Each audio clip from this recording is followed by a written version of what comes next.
की जय जय जय।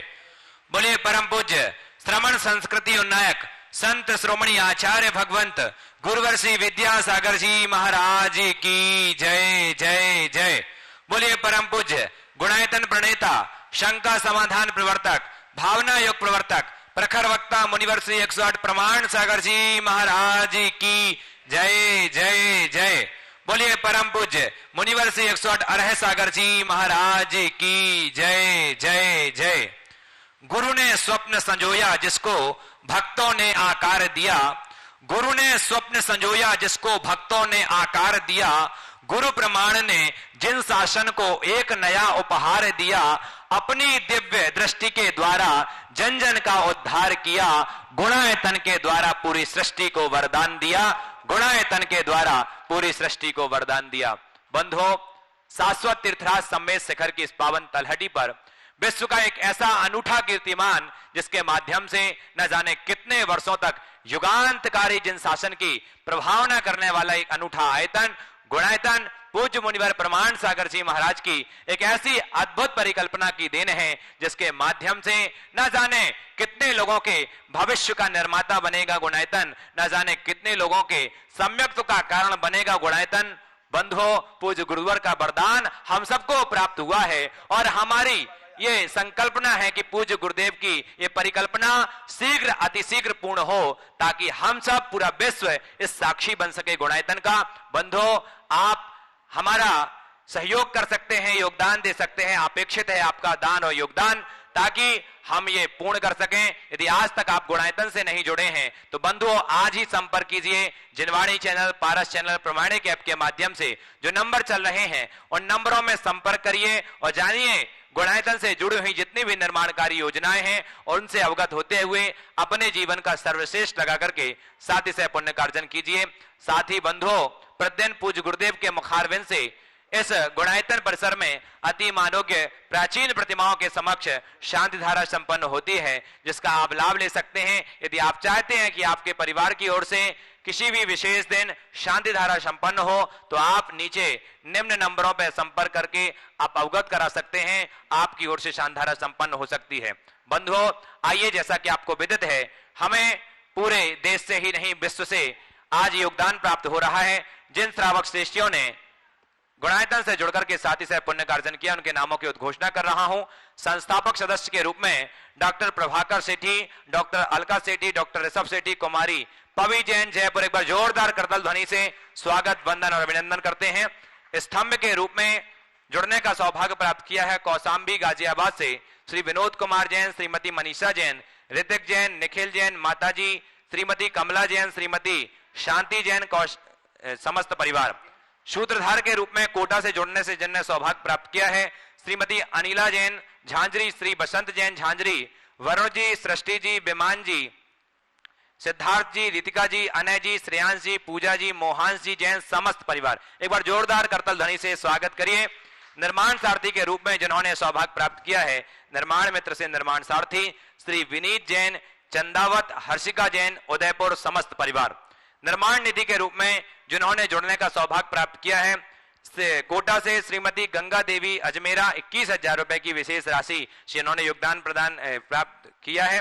गुवाहाटी से श्री MP जैन, एडवोकेट श्रीमती इंदिरा जैन सा परिवार। दिल्ली से स्वर्गीय रतनमाला रंजीत प्रसाद जैन जी की स्मृति में श्री महेश जैन, श्रीमती राखी जैन, समस्त परिवार। लखनऊ से श्रीमती निर्मला जैन, समस्त परिवार। न्यू दिल्ली से श्री तुषार जैन, सुरेश चंद, मोहन माला जैन, स्यादवाद युवा क्लब सपरिवार। गुवाहाटी से श्री विनोद कुमार जैन, श्रीमती सुनीता देवी जैन, समस्त परिवार।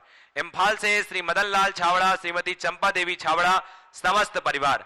विशेष रूप से निर्माण दान में जिन्होंने आज ये योगदान दिया है सिगमा छत्तीसगढ़ से स्वर्गीय श्री सिंघई दयाचंद जी जैन, स्वर्गीय श्रीमती मैना रानी जैन जी की पुण्य स्मृति में डॉक्टर कमल कुमार जी, श्रीमती सुधा रानी जैन, सुशील जी, श्रीमती रूपाली जी, आशीष जी, श्रीमती रोशनी जी, अरहम जी, आर्स जी, आराध्या जी जैन, समस्त परिवार।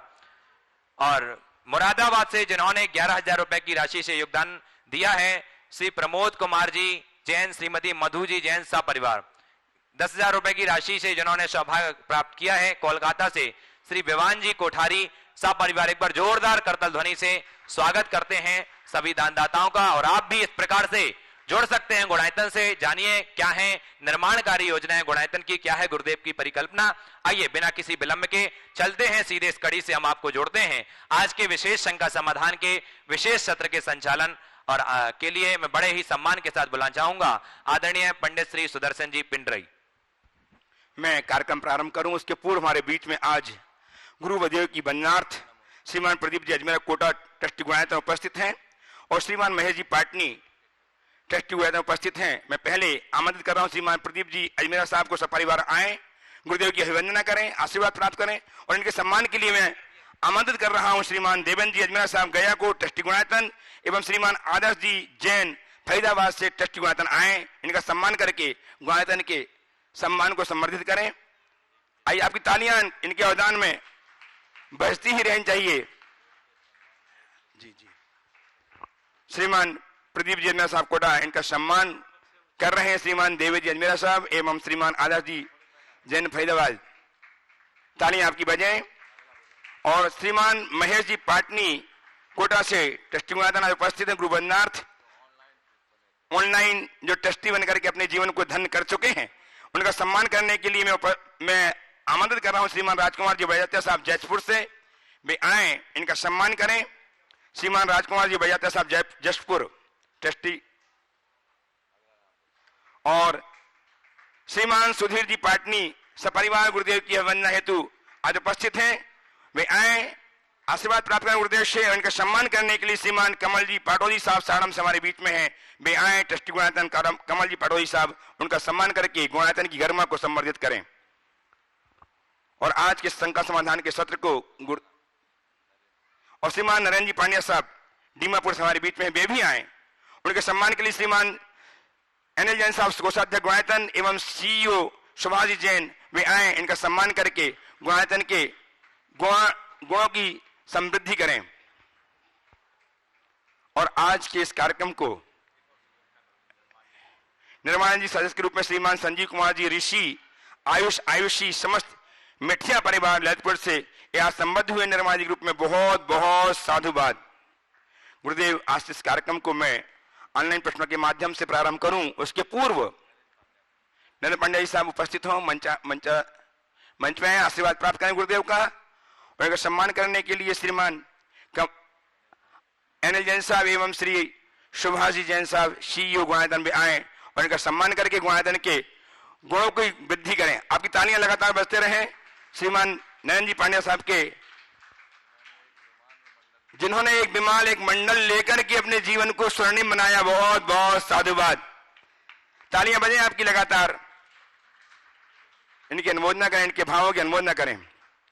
और मैं आप सबको गुरुदेव के चरणों में ले चलूं इसके पूर्व मैं अभिनंदन करता हूं उन सभी जिनवाणी और पास चरण के माध्यम से निरंतर तथा प्रमाणिक ऐप के माध्यम निरंतर गुरुदेव के मुखारबिंद से अपनी शंकाओं के समाधान प्राप्त कर रहे सभी भव्य जनों का अभिनंदन करता हूं। साथ ही मैं चाहता हूं कि आप हम सब गुरुदेव के आशीर्वाद से अपने आप को अभिसिंचित करें। अतः मेरे साथ उच्चारें, नमोस्तु गुरुदेव, नमोस्तु गुरुदेव, नमोस्तु गुरुदेव। गुरुदेव आज के इस कार्यक्रम को मैं ऑनलाइन प्रश्नों के माध्यम से प्रारंभ करना चाह रहा हूं आपके आशीर्वाद की अपेक्षा के साथ। गुरुदेव प्रवीण जी सिंघई, गढ़ा कोटा जिला सागर मध्य प्रदेश से आपके चरणों में कोटि कोटि वंदन अर्पित करते हुए जानना चाहते हैं कि गुरुवर, मनोवैज्ञानिकों का मानना है कि व्यक्ति के व्यक्तित्व का संबंध केवल उसके बाह्य गुणों से ही नहीं, उसके आंतरिक गुणों से भी होता है। तो हे गुरुवर, व्यक्ति के आंतरिक गुण कौन कौन से होते हैं एवं उनमें किस प्रकार से निखार लाया जा सकता है, कृपया समाधान दीजिए। बात बिल्कुल यथार्थ है। ये मनोविज्ञान ही क्या, सर्व विज्ञान का संदेश है। हमारे धर्म शास्त्र भी यही कहते हैं कि व्यक्ति का मूल्यांकन उसके बाहरी व्यक्तित्व के आधार पर करने की जगह उसके आंतरिक गुणों से करना चाहिए। कोई व्यक्ति बाहर से तो बहुत आकर्षक हो, लेकिन अंदर से दुर्बल हो, तो वो व्यक्ति अपने जीवन में कोई उपलब्धि नहीं अर्जित कर सकता और न ही ऐसा व्यक्ति समाज में कोई अच्छा स्थान बना सकता है। दूसरे शब्दों में मैं कहूँ, जो मैं अक्सर अपने प्रवचनों में कहता हूँ, ओम, किसी की फोटो खूबसूरत हो और एक्सरे बेकार हो तो उसका क्या हाल होगा। फोटो अगर अच्छी है ना हो चलेगा, एक्सरे ठीक होना चाहिए। वस्तुतः बाहर के गुण वो जो हमारे सामने दिखते हैं और भीतरी गुण वे हैं जो हमारे अंदर होते हैं। जितनी भी अच्छाइयां हैं वो अंतःकरण से जुड़ी होनी चाहिए। अगर किसी व्यक्ति के व्यक्तित्व के लिए अपेक्षित मुख्य गुणों की चर्चा आप मुझसे करें तो मैं 4 आंतरिक गुणों की चर्चा करना चाहूंगा। हर व्यक्ति के हृदय में उदारता हो। पहली बात, उदारता शब्द बहुत व्यापक शब्द है। उदारता में ढेर सारे सकारात्मक गुणों का समाहार हो जाता है, समाविष्ट हो जाते हैं। तो व्यक्ति के अंदर उदारता हो, उदारता का मतलब है हर बात को व्यापक दृष्टि से देखने की क्षमता। दूसरी बात, व्यक्ति के अंदर सहिष्णुता या सहनशीलता हो। जो व्यक्ति जितना अधिक सहनशील होता है, जिसके अंदर जितनी सहिष्णुता होती है, उस व्यक्ति का सब लोगों के साथ उतना अच्छा संबंध बनता है और वो उस जीवन का उतना अधिक आनंद भी लेता है। सच्चे अर्थों में देखा जाए तो वह व्यक्ति उतना ही मजबूत होता है।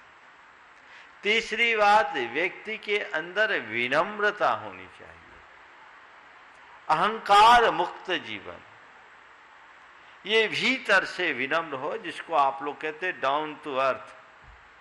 उपलब्धियों के शिखर पर बैठ जाने के बाद भी विनम्रता की प्रतिमूर्ति होना एक अच्छे व्यक्तित्व की पहचान है। तो उदारता, सहिष्णुता, विनम्रता और व्यक्ति के जीवन में समरसता होनी चाहिए। समरसता यानी हर किसी के साथ सामंजस्य बिठा करके चलने की क्षमता। व्यक्ति और परिस्थिति के बीच जो सामंजस्य बनाता है, या दूसरे शब्दों में कहूं जिसके जीवन में सहजता होती है, वो जीवन में हर पल आनंदित होता है। ये हमारे जीवन के गुण बन जाए, निश्चित हमारा जीवन महान होगा। गुरुदेव राजकुमार जी जैन, राजनांदगांव, छत्तीसगढ़ से नमन अर्पित करते हुए जानना चाहते हैं कि गुरुवर, खुशी के मौके पर लड्डू बांटे जाते हैं। वे लड्डू कहीं से भी खाओ मीठे लगते हैं, उनका कोई ओर छोर नहीं होता है। गुरुवर, आध्यात्म का लड्डू खाने के बारे में जब हम सोचते हैं तो ओर छोर ढूंढते हैं और उसे खा नहीं पाते। गुरुवर, प्रमाद से कैसे बचें, कृपया मार्गदर्शन करें। देखिए, लड्डू का स्वाद सबने चखा है, इसलिए लड्डू का नाम सुनते ही मुंह में पानी आ जाता। काश अध्यात्म की लड्डू का स्वाद चखा होता तो ये सवाल ही खड़ा नहीं होता। अध्यात्म का आनंद क्या है, ये उनसे पूछो जिनने इसका स्वाद लिया है। अभी तक तुमने कुछ चखा ही नहीं, जाना ही नहीं, तो क्या करोगे? तो थोड़ा थोड़ा रस लेना शुरू करो। और वो अध्यात्म का सही रस लेने के काबिल कोई तभी होगा जब विषयों का रस छोड़ने का मन बनेगा। जिसने अपने मुंह के स्वाद को चटर पटर चीजें खा के खराब कर रखा है, उसको कितने ही लड्डू खिलाओ, उसको उसका मजा नहीं आएगा। तो दृष्टि में अध्यात्म उद्घाटित कीजिए, देखिए जीवन में कैसा आनंद आता है, वो अद्भुत आनंद होगा। गुरुदेव अंजर जिला बड़वानी से श्रीमन अंतिम कुमार जी जैन नमोस्तु अर्पित करते जानना चाहते हैं कि गुरुदेव, परमाणु बम गिरने से राष्ट्र नष्ट नहीं होता जैसे जापान, लेकिन राष्ट्र की संस्कृति, शिक्षा और धर्म पर आघात करने से राष्ट्र का पतन अवश्य होता है। इसका ताजा उदाहरण है अफगानिस्तान। तो महाराज श्री अनेक धर्मों को अपने में समाये रखने वाले हिंदुस्तान की संस्कृति को अक्षुण्ण कैसे बनाए रखें कि वो भविष्य का अफगानिस्तान न बन सके। बात बिल्कुल सही है। शस्त्रों के आघात को सहा जा सकता है, पर संस्कृति का आघात बहुत भयानक होता है। आपने जो बात कही उस संदर्भ में मैं केवल इतनी ही बात कहूंगा, जब तक हमारी सांस्कृतिक निष्ठा जीवित है तब तक हम सुरक्षित हैं, और जिस दिन सांस्कृतिक निष्ठा समाप्त हो गई हमारा जीवन समाप्त है। आवश्यकता अपनी सांस्कृतिक निष्ठा को जगा करके रखने की है। किसी विचारक से एक व्यक्ति ने सवाल किया था कि किसी राष्ट्र की रक्षा के लिए मूलभूत किन बातों की जरूरत है, तो उन्होंने उत्तर दिया, सेना, अनाज और श्रद्धा। कहा यदि इसमें किसी एक की कमी हो जाए तो कहा सेना के बिना अनाज और श्रद्धा से राष्ट्र आगे बढ़ जाएगा। कहा अगर दो का अभाव हो तो कहा कोई बात नहीं, सेना और अनाज के अभाव में राष्ट्र रह सकता है बशर्ते उसकी श्रद्धा सुरक्षित हो। जब तक श्रद्धा सुरक्षित तब तक राष्ट्र सुरक्षित।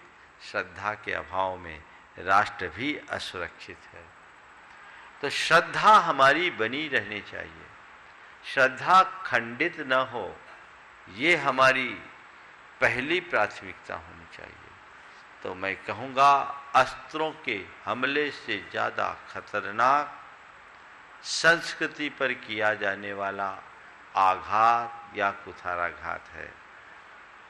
ये आघात हमारा तब तक कुछ नहीं बिगाड़ सकता जब तक हमारी सांस्कृतिक निष्ठा सुरक्षित है। विडंबना ये है कि आज वो हमारी निष्ठा दिनों दिन छीन हो रही है और अब संस्कृतियां अपने पांव पसार रही है। पता नहीं कल क्या हो जाए, इसलिए हमें आज ही संभलना चाहिए। गुरुदेव बम्बई मध्य प्रदेश से श्रीमान स्वदेश जी जैन कोटि से नमन अर्पित कर जानना चाहते हैं कि गुरुदेव, आत्मा के बारे में कहा गया है कि मैं हूं अपने में स्वयं पूर्ण, पर की मुझ में कुछ गंध नहीं। लेकिन शरीर जो कि पर है, उसके बिना आत्मा ना कुछ जान सकती है, ना देख सकती है, ना समझ सकती है। और शरीर भी केवल मनुष्य का, उसमें भी एक खास उम्र के समय में ही आत्मा कुछ जान या समझ सकती है। तो आत्मा को अपने आप में पूर्ण क्यों कहा गया है? देखिए, प्रश्नकार ने ठीक तरीके से वस्तु स्वरूप को समझा ही नहीं, और इसलिए प्रश्न में ही थोड़ा सा भटकाव आ गया। ये बात बिल्कुल सही है, आत्मा अपने आप में परिपूर्ण है और वह सब प्राणी की आत्मा अपने आप में परिपूर्ण है। न वो पर को कुछ दे सकता है, न पर उसे कुछ दे सकता है। लेकिन परिपूर्ण आत्मा को हम पहचाने तब तो। हमारे पास सब कुछ हो और हमें उसका पता ना हो तो हम क्या उसका लाभ ले सकते हैं? जहां हम बैठे हैं उसके नीचे करोड़ों का खजाना पड़ा हो और हमें पता ना हो तो उस खजाने का हमारे लिए कोई अर्थ है क्या? वस्तुतः जब तक हम अपने आत्मगुणों की पहचान नहीं कर लेते तब तक हम अपने आत्मोद्धार का मार्ग प्रशस्त ही नहीं कर सकते। आत्मा अपने आप में पूर्ण है, लेकिन उसका लाभ केवल वे ले पाते हैं जो अपनी आत्मा को पहचानते हैं। और ये पहचान हर किसी को नहीं हो सकती, ये सत्य है। आत्मा की पहचान के लिए हमें वैसी पात्रता भी चाहिए। जन्म जन्मांतरों के संस्कार हमारे कुछ ऐसे बने हैं कि हम अपने आप को शरीर रूप ही अनुभव करते आए। जब समझ सही होती है और आत्मा की तरफ दृष्टि जाती है, तब किसी किसी को अपने आत्मा की पहचान हो पाती है। और जिन्हें आत्म पहचान होती है वे ही समझते हैं कि मैं परिपूर्ण हूँ। बाकी तो सब अपने आप को दीनहीन मान करके चलते हैं, सुखी दुखी मान करके चलते हैं। तो मैं पहचान नहीं पा रहा हूं, ये मेरी दुर्बलता नहीं, ये मेरी अपूर्णता का द्योतक नहीं है, ये तो मेरी अज्ञानता का अभिशाप है। मैं अपने आप को पहचानूं और अपने पूर्ण स्वरूप को उद्घाटित करने का पुरुषार्थ करूं, तो फिर मुझे कुछ और करने की जरूरत ही नहीं बचेगी। गुरुदेव, श्रीमान संजय जी सीमा जी मोदी बाकल मध्य प्रदेश से आपके चरणों में नमोस्तु अर्पित कर जानना चाहते हैं। वे कहते हैं कि महाराज श्री एक बहुत सुंदर संदेश है, जो अच्छा लगता है उसे गौर से मत देखो, ऐसा ना हो कोई बुराई निकल आए, और जो बुरा लगता है उसे गौर से देखो, मुमकिन है कोई अच्छाई नजर आ जाए।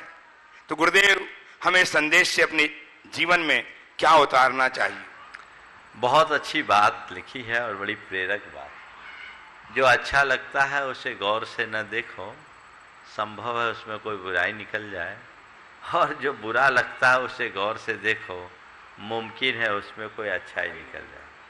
ये संदेश हमें अपने दृष्टि को सुधारने के लिए बहुत अच्छा आधार है। हमें चाहिए कि हम इस संदेश को आत्मसात करें। इसका तात्पर्य दो है, किसी के प्रति आसक्ति मत रखो और किसी की अवहेलना मत करो।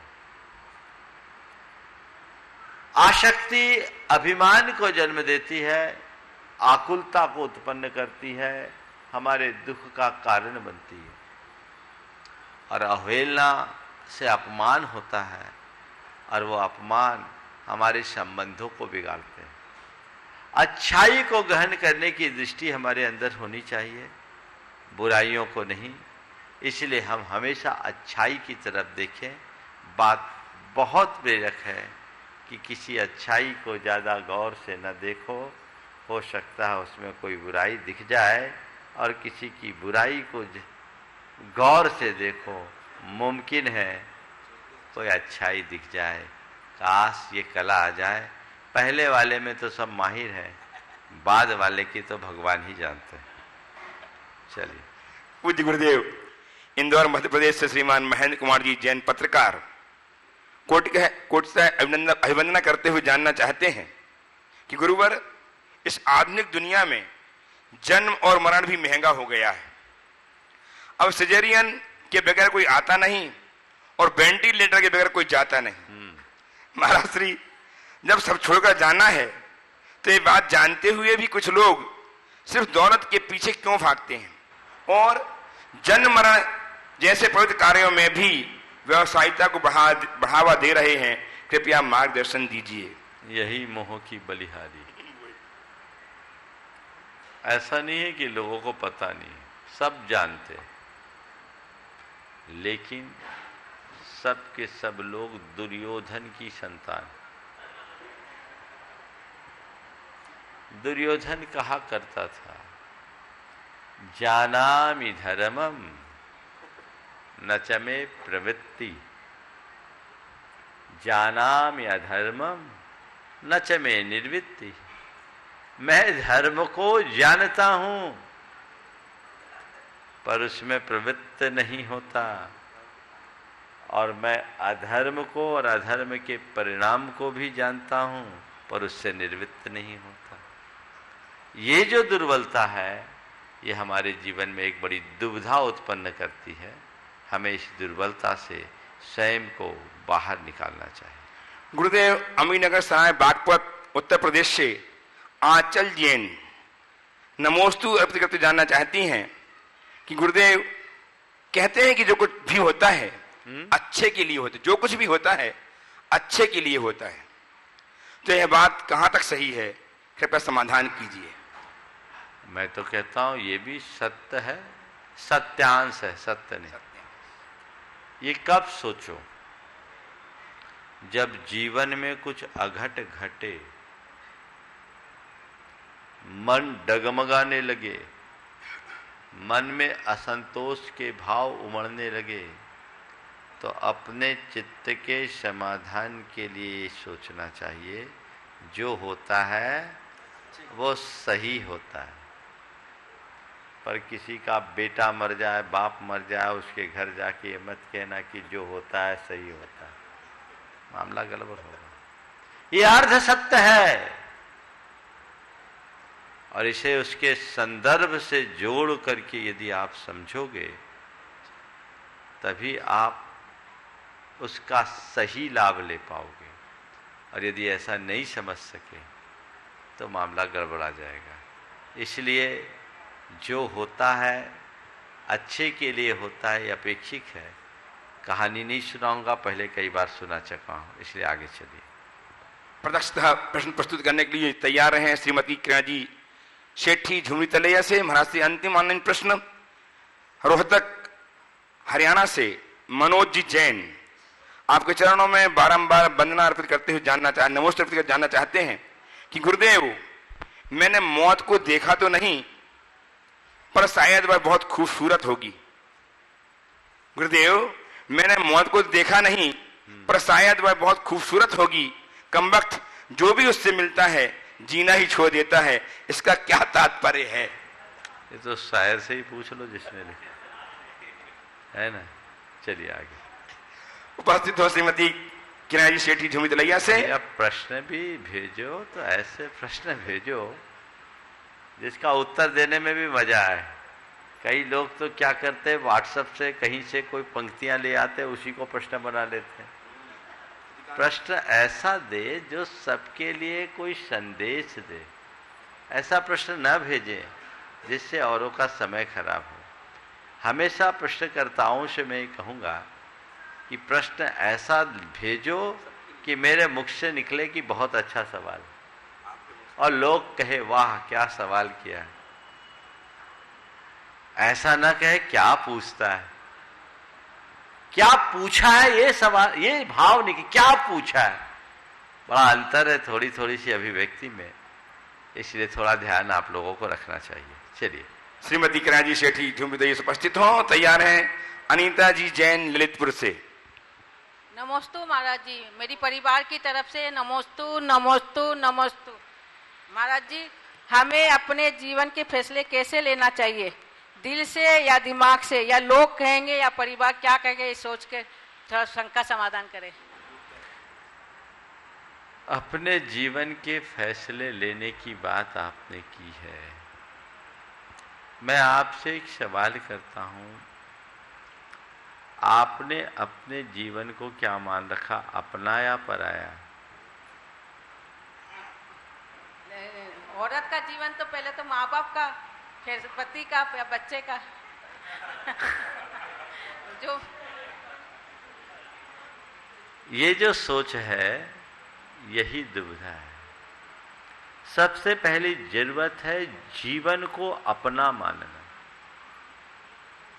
और यदि मेरा जीवन अपना है तो मेरे जीवन के फैसले भी मेरे होने चाहिए।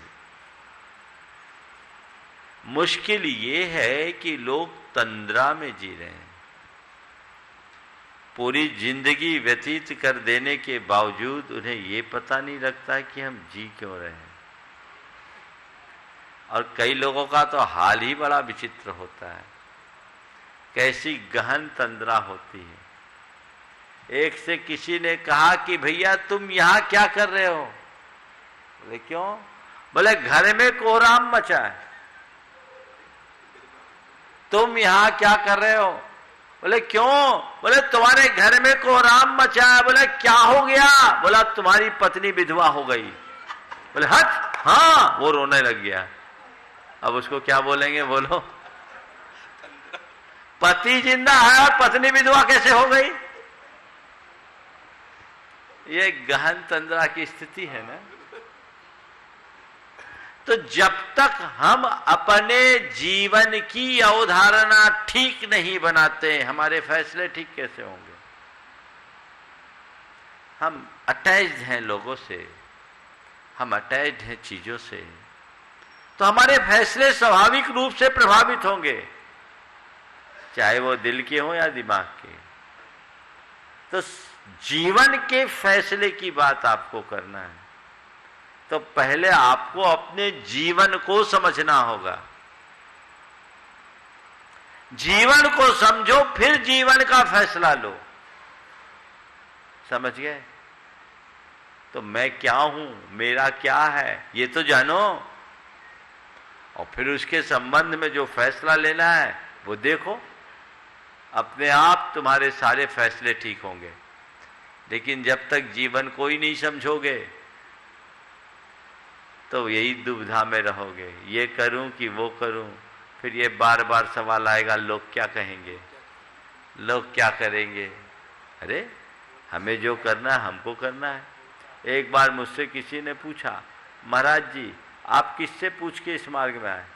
हमने कहा जो पूछ के आता वो इस मार्ग में नहीं आता। मैंने दिल से पूछा, अपनी आत्मा से पूछा, इस मार्ग में आ गया। बात करता है,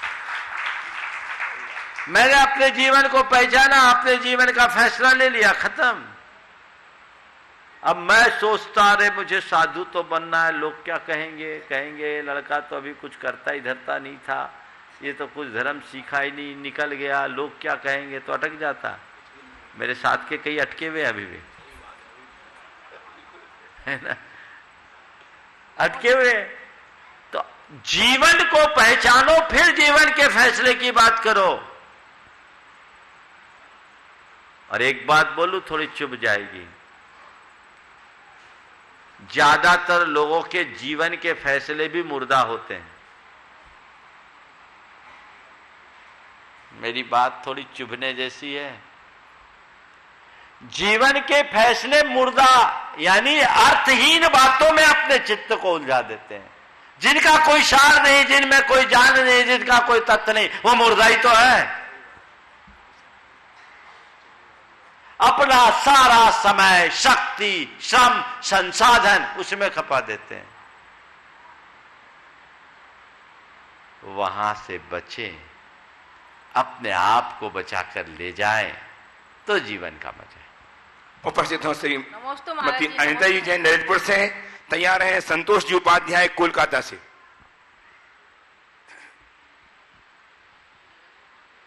महाराज श्री नमोस्तु नमोस्तु मेरे परिवार की ओर से। महाराज श्री मेरा प्रश्न है, महाराज श्री बनते हैं पुण्य, सब लोग कहते हैं कि पुण्य से बनते हैं, यदि घर में लक्ष्मी भी आती है तो कहते हैं पुण्य से आती। महाराज श्री इसका समाधान कीजिए।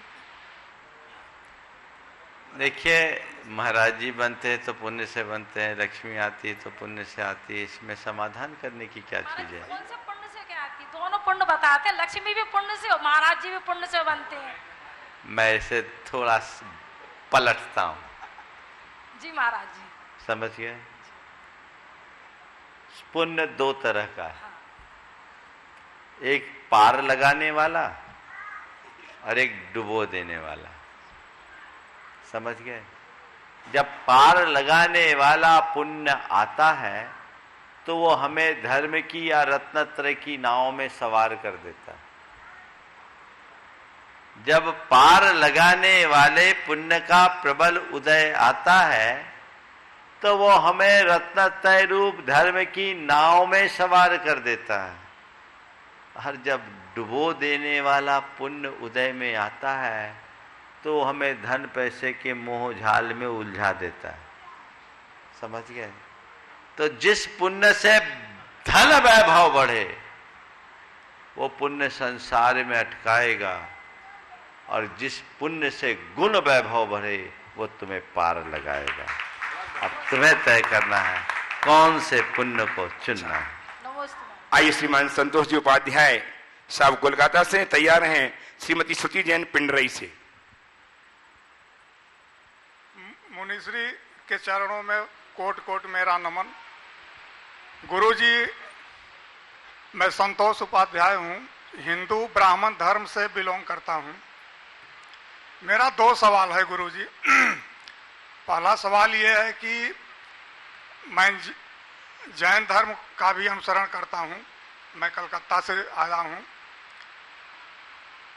जैन धर्म कितना प्राचीन धर्म है, पहला सवाल, क्योंकि मैंने सिंधु घाटी की सभ्यता पुस्तकों में पढ़ी है कि वहाँ खुदाई के अवशेष से कुछ अवशेष मिले थे। तो मैं आपके मुख कमल से संतुष्टि चाहता हूँ। दूसरा सवाल यह है कि मनुष्य के जीवन में पाप और पुण्य, क्या मनुष्य का शरीर नष्ट हो जाने के बाद इसकी छाप आने वाली संतान या वंशजों पर भी पड़ती है या नहीं?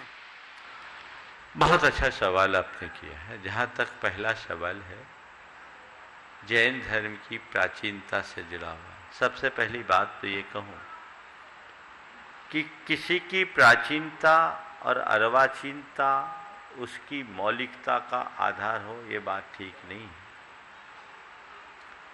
बहुत सारी बातें ऐसी है जो प्राचीन है पर वो हमारे लिए अनुकूल नहीं, और बहुत सारी बातें ऐसी हैं जो अर्वाचीन है तो भी हमारे हित की है, हमें स्वीकार लेना चाहिए। तो पहली बात, प्राचीनता का आदर होना चाहिए पर आग्रह नहीं। अब रहा सवाल जैन धर्म की प्राचीनता का। जैन अनुश्रुतियों के अनुसार जैन धर्म तो अनादि से प्रवाहमान है। जब से अधर्म है तब से धर्म है, और जैन धर्म और कुछ नहीं, अधर्म से बचने का नाम ही धर्म है, इसलिए अनादि से है। इसका प्रवर्तन समय समय पर उत्पन्न होने वाले तीर्थंकरों ने किया। वर्तमान में इसके आद्य प्रवर्तक भगवान ऋषभदेव हुए, और ऋषभदेव से लेकर भगवान महावीर पर्यंत 24 तीर्थंकरों ने इसे समय समय पर प्रवर्तित किया, और वही आज आ रहा है। तीर्थंकरों ने धर्म को बताया है, बनाया नहीं। हमारे तीर्थंकर धर्म के व्याख्याता थे, निर्माता नहीं। जैन धर्म की सबसे बड़ी विशेषता तो ये थी, उन्होंने अपने अनादि निधन आत्म धर्म का स्वयं साक्षात्कार किया, और अपने अनुभव के नवनीत को हम सब तक पहुंचाया, और वो चिरंतन है, चला आ रहा है। हाँ, लेकिन जब इतिहास की बात करेंगे तो इतिहास को लोग इतिहास की भाषा में ही समझना चाहेंगे। तो आज मैं आपसे जैन धर्म के इतिहास को इतिहास की भाषा में बताना चाहूँगा। उत्तर थोड़ा लंबा हो सकता है, लेकिन ये जानने योग्य है, अपेक्षित है, हमें इसे अच्छे से समझना भी चाहिए। किसी भी परंपरा के इतिहास को अगर हम जानना चाहें तो उसके 3 स्रोत हैं। साहित्य, दूसरा अभिलेख, और तीसरा पुरावशेष, पुरातत्व। साहित्य, अभिलेख और पुरातत्व, इनके आधार पर हम किसी भी परंपरा के इतिहास को जान सकते, समझ सकते हैं। और जब हम भारत के इतिहास को साहित्य के आधार पर विवेचित करते हैं तो हमारे यहाँ एक शब्द आता है प्राग, एक शब्द है वैदिक काल और दूसरा है प्राग वैदिक काल। ऋग्वेद की रचना का काल ईसा पूर्व 1500 वर्ष बताया गया, मतलब आज से लगभग 3500 वर्ष पुराना काल ऋग्वेद का काल है, और उस काल से अब तक के काल को वैदिक काल के रूप में जाना जाता है। ऋग्वेद की रचना काल से पूर्व का जो काल है उसे प्राग वैदिक काल कहा जाता है। और भी बहुत सारी गणनाएं हैं, पर मैं उसकी चर्चा भी यहाँ नहीं कर रहा हूँ। महाभारत काल, प्राग महाभारत काल, ऐतिहासिक काल, प्राग ऐतिहासिक काल। महाभारत की रचना ईसा पूर्व 1100 साल में हुई, तो आज से 3100 साल का काल महाभारत काल कहलाता, उससे पहले का प्राग महाभारत, और ईसा पूर्व 7वीं शताब्दी तक के काल को ऐतिहासिक काल मानते हैं और उसके पीछे का प्राग ऐतिहासिक काल। अगर इस दृष्टि से देखा जाए तो भारत जैन धर्म वैदिक आर्यों के भारत में आगमन के पहले से फल फूल रहा था। भारत में एक व्रात संस्कृति थी, द्रविड़ संस्कृति थी, जो श्रमणों का प्रतिनिधित्व करते थे, वो जैन थे। व्रतों से व्रात्य बना। व्रात और ब्राह्मण दो संस्कृतियां आई। हम इसके प्रमाण के रूप में, जैसा आपने कहा, सिंधु घाटी की सभ्यता पर जाते हैं। पहले हम वेदों से चलते, साहित्य से ही शुरू करते हैं। साहित्यिक दृष्टि से देखा जाए तो अकेले ऋग्वेद में जैन धर्म के प्रवर्तक भगवान ऋषभदेव का स्तवन परक उल्लेख मिलता है, और अनेक स्थलों पर। डॉक्टर गोकुल चंद जैन के हिसाब से तो 121 बार, 127 बार। इसी तरह यजुर्वेद, अथर्ववेद और सामवेद में भी अनेक स्थानों में जैन धर्म के प्रवर्तक के रूप में भगवान ऋषभदेव का उल्लेख है। वेदों में ऋषभ, केशी और वात रचना शब्दों का जो प्रयोग है वो भगवान ऋषभदेव और दिगंबर मुनियों के लिए। इसी तरह पुराणों में भागवत के अलावा वराह पुराण, कूर्म पुराण, मार्कंडेय पुराण आदि अनेक पुराणों में जैन धर्म के संस्थापक भगवान ऋषभदेव का उल्लेख है। तो इस हिसाब से हम देखें तो वेदों और पुराणों में जैन धर्म के प्रवर्तक के रूप में भगवान ऋषभदेव को मान्य किया गया है। इसके साथ ही बौद्ध साहित्य में भी भगवान ऋषभदेव का उल्लेख मिलता है। बौद्धों के ग्रंथ महावग्ग, दीर्घ निकाय, मध्यम निकाय, दाढ़ा वंशो जैसे ग्रंथ जो अत्यंत प्राचीनतम ग्रंथ हैं, उनमें उसभम, पौरम, वीरम जैसे शब्दों का प्रयोग भगवान ऋषभदेव की ऐतिहासिकता को पुष्ट करता है। अब दूसरे सिरे पे आते हैं हम पुरातत्व। पुरातात्विक दृष्टि से देखा जाए तो आज भारत में सबसे पुराना जो पुरावशेष है वो सिंधु घाटी की सभ्यता से प्राप्त अवशेष है। सिंधु घाटी की सभ्यता से जो अवशेष प्राप्त हुए, जिसको हड़प्पा और मोहनजोदड़ो के अवशेष कहते हैं। मोहनजोदड़ो पाकिस्तान के सिंध प्रांत के लरकाना डिस्ट्रिक्ट में एक स्थान है जिसका नाम है मोहनजोदड़ो, यानी मुर्दों का टीला। मुर्दों का टीला उसका 1910-11 के आसपास उसका उत्खनन हुआ, लंबे समय तक चालू हुआ।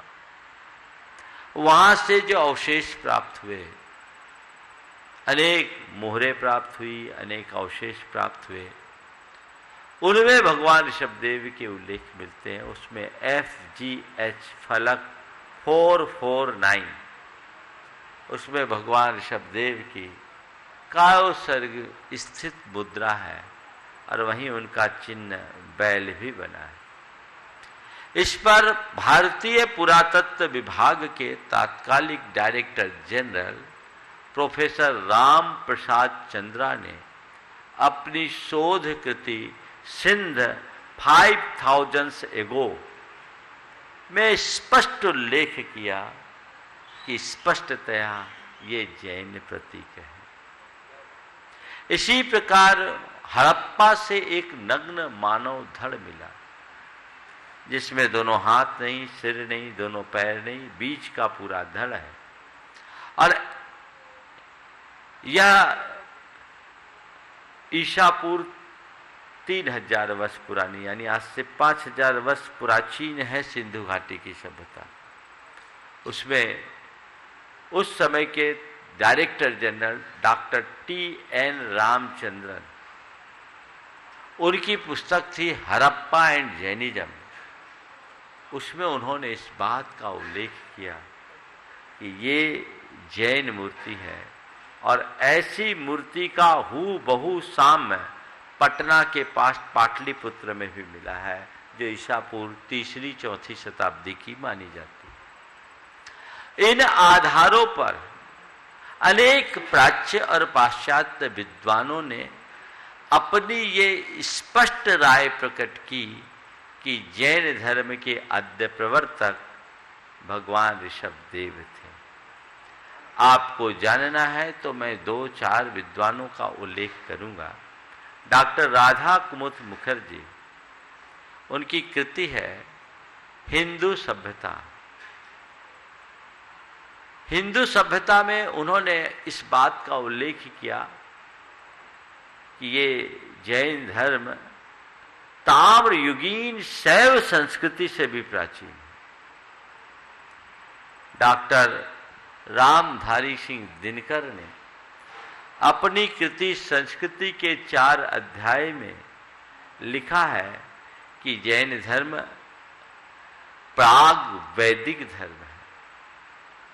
डॉक्टर राधा कृष्णन ने अपनी इंडियन फिलॉसफी में लिखा है कि जैन धर्म वेदों लिखित होने पर भी वेद पूर्व है, अनेक है।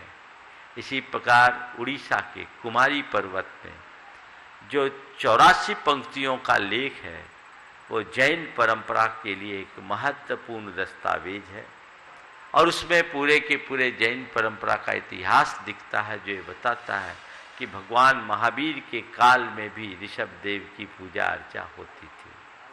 तो ये जैन धर्म की प्राचीनता का पुष्ट प्रमाण है। यदि आपको इसके विषय में विशेष जानना है, हमारी कृति है जैन धर्म और दर्शन, और उसमें एक पूरा का पूरा अध्याय है जैन इतिहास एक झलक। आप उसे सब प्रमाण समझ सकते हैं और अपनी धारणा को और पुष्ट कर सकते हैं। तो ये जैन धर्म भारत का प्राचीनतम धर्म है, इसमें कोई संशय की बात नहीं। अब आपका दूसरा सवाल, आपने पूछा व्यक्ति के पुण्य पाप का प्रभाव क्या उसके चले जाने के बाद उसकी संतान को भी मिलता है क्या? हमारे यहाँ एक शब्द आता है दाय भाग। क्या आता है? दाय भाग। सामान्य रूप से हर व्यक्ति अपने पुण्य पाप का भोग खुद ही करता है, लेकिन इसमें निमित्त नैमित्तिक संबंध भी होते हैं। जैसे एक व्यक्ति किसी करोड़पति के घर में जन्मा, जन्म से करोड़पति हुआ कि नहीं हुआ? उसने कोई पुरुषार्थ किया, ये क्या मिला? उसे दाय भाग में मिला। एक व्यक्ति किसी भिखारी के घर में जन्म लिया, वो जन्म से भिखारी कहलाया कि नहीं? कहलाएगा ना? ये भिखारीपना उसके दाय भाग में मिला। लेकिन अब इस दाय भाग का लाभ अपने जीवन काल में वो कैसा उठाता है, ये उसके अपने व्यक्तित्व और कर्मों पर निर्भर है। हो सकता है करोड़पति के घर में जन्मने वाला व्यक्ति भिखारी बन जाए और भिखारी के घर में जन्म लेने वाला व्यक्ति शहंशाह बन जाए। ऐसा देखने में भी आता है। APJ कलाम एक मछुआरा का बेटा और भारत का राष्ट्रपति और मिसाइल मैन बन गया। ये क्या है? तो ये चीजें चलती है। इसी प्रकार एक व्यक्ति चक्रवर्ती के घर पैदा हुआ, पिता चक्रवर्ती था, तो जब तक चक्रवर्ती था उस घर का ठाट बाट अलग था। अब चक्रवर्ती मर गया, चक्रवर्ती के मरणोपरांत उसका ठाट बाट क्या होगा? वो चक्रवर्ती जैसा रहेगा? सब छूट गया, चक्रवर्ती का पुण्य उसके साथ चला गया। हाँ, हल्की फुल्की छाया मिल सकती है, अच्छे के साथ भी बुरे के साथ भी। यह चक्रवर्ती का परिवार है। लोगों के मन में आज भी ये राजा का घराना है, ये वो काम में आ रहा है कुछ अंशों में। और ऐसे ही कोई गंदी प्रवृत्ति वाला आदमी हो, अरे ये तो चोर है, तो ये उसको सुनना पड़ेगा, पाप उसका था, भोगना इनको भी पड़ रहा है। तो कुछ अंशों में ऐसा प्रभाव दिखता है, पर इसे भी व्यक्ति अपने पुरुषार्थ से बदल सकता है। मैं 2 उदाहरण देता हूं, बाकी लोग, लेकिन ये विषय है स्पष्ट होना चाहिए, है ना। तो 2 उदाहरण देता हूं। एक व्यक्ति था जो पान वाला कहलाता था, अत्यंत साधारण घर में जन्मने वाला व्यक्ति। सब ये तो पान वाला है, पान वाला है, पान वाला है। और जिस बस्ती में वो व्यक्ति रहता था, वहां पान वाले को मतलब अपने सामाजिक हिसाब से बहुत अच्छी स्थिति नहीं मानी जाती थी। लेकिन उसके घर में एक बेटा पैदा हुआ। शुरुआत में तो वो भी पान वाला, और पान वाला के साथ साथ उसमें कुछ गलतियां भी थी। वो व्यक्ति थोड़ा आपराधिक प्रवृत्ति का था, उसका पिता। तो लोग उनसे बचना चाहते थे। एक छाप लगी हुई थी, और बल्कि एक छाप एक की नहीं, उनके बाप दादाओं का भी यही रवैया था। माने बड़े दादा किस्म के व्यक्ति, या जिसको बोलते हैं एक अराजक प्रवृत्ति के व्यक्ति।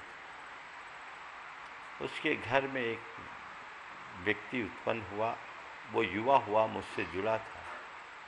एक दिन आकर के उसने कहा कि महाराज, आज मेरे दादाजी भी नहीं है, मेरे पिताजी भी नहीं, लेकिन मुझे बहुत वेदना होती है।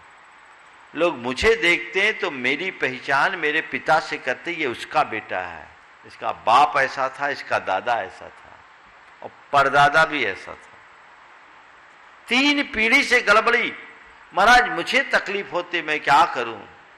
मैंने कहा कुछ मत कर, मन में संकल्प ले और तय कर कि अभी मेरी पहचान मेरे बाप दादाओं से होती है, मुझे कुछ ऐसा करना है कि इस परिवार में मेरी पहचान अब मुझसे हो, इस परिवार की पहचान मुझसे हो। उसको ये बात बैठ गई। वो लड़का बड़ा प्रतिभाशाली था। आपको सुन करके आश्चर्य होगा, वो IIT पास आउट हुआ, अभी एक मल्टीनेशनल कंपनी में भारत से बाहर जॉब कर रहा है। उसका आचार विचार व्यवहार सब बदल गया, पूरे समाज की धारणा भी परिवर्तित हो गई। और जिसे लोग जिसके परिवार को एक हे दृष्टि से देखते थे, आज उसी के परिवार को लोग और उस व्यक्ति को सम्मान की दृष्टि से देखने लगे। इसका मतलब समझ में आ रहा है? हम अपने पुरुषार्थ से अपने दाग को धो सकते हैं। एक नीचे से ऊपर की बात हुई। और बाकी अब यही रखता हूँ। दूसरा उदाहरण तो बहुत है आप लोगों के यहाँ, ये तो उनका आदमी है, ये तो उनका आदमी है। चले गए सामने वाले तो भी उनके आदर से पीछे वाले को लोग बहुत सम्मान देते हैं। ये सम्मान का भाव रहना ही चाहिए। उपस्थित हो श्रीमती स्तुति जैन पिंडरई से, तैयार हैं श्रीमान नयन जी पांड्या साहब डीमापुर से। नयन जी पांड्या साहब डीमापुर तैयार रहेंगे। नमोस्तु महाराज श्री, नमोस्तु महाराज श्री। जिस प्रकार छाता बारिश को तो नहीं रोक सकता, लेकिन बारिश में खड़े रहने का साहस अवश्य देता है, उसी प्रकार क्या कहते हैं महाराज जी की धर्म हमें हमारे दुखों को तो कम नहीं कर सकता, लेकिन क्या हमारे दुखों को सहन करने का साहस तो देता है। कैसे? बस जैसे छाता लेकर के अनुभव करते हैं ना, वैसे ही धर्म को अनुभव कर लो। धर्म को एक छाते की तरह देखना शुरू कर लो, अपने आप समझ में आ जाएगा। मैं अनेक बार ये बात बोल चुका हूँ कि धर्म हमारे दुखों को टालता नहीं, वो हमारे दुखों को संभालता है, दुखों में संभालता है।